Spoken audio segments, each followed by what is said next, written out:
What total axial angular momentum will be for life-hosting stars? I wanted to do this because it's just an idea that I thought might make sense.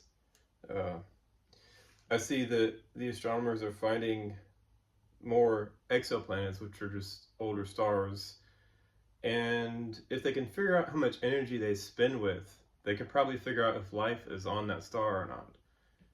Because in the theory, the stars that spin with a lot of energy are usually really hot and really big, and they're very young. So I was looking for just the right amount of spin for a star to host life. I mean, if you think about it, if a star spins too fast, the winds on the surface will be too high. Or if a star spins too slow and barely at all, one side of it will be cooked by a host star and it'll be tidally locked, so there won't be any life on that either. It'll be most likely a dead star.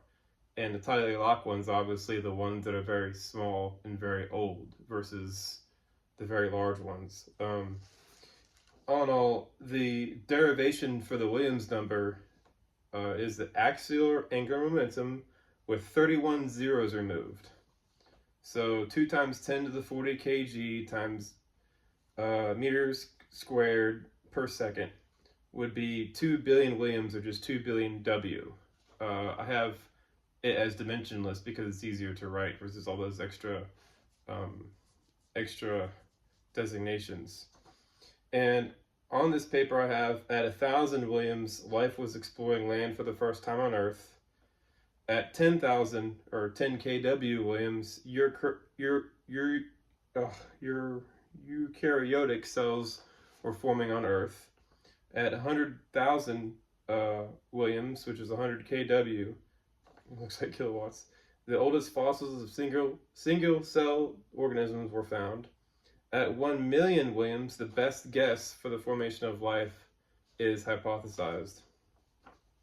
I made a graph here on the back too. Here's the beginning of the paper. It's just a short idea. And I have here, what this means, ladies and gentlemen, is that a spinning object is an object that allows life to form on it. Tidal locking is the end of life on a star, obviously. In fact, it is reasonable that if a star falls below 300 W, the life will begin dying off. Mars's Williams number is 20. It has no life, regardless if it is spinning like the Earth, but its spinning does signal that at one point when it was hosting life, it was spinning faster and had more mass. That in turn means that when it was a gas giant and it had a higher rotational velocity, the atmosphere was ripped away quicker. So yeah, Mars did form and host life, but not as long as Earth has. So it probably had simple life, which never came full term like us. And that's very important to understand. In gyrochronology, which is the dating of a star by how much it's spinning, is extremely important. Unfortunately, a lot of astronomers, they don't have old stars as planets. They're still sort of lost.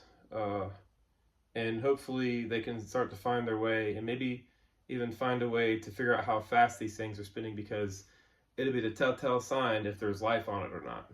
I mean, or if the life is getting destroyed, or I don't know how you would find how fast an object is spinning when we only have the light curves of their host stars to work with.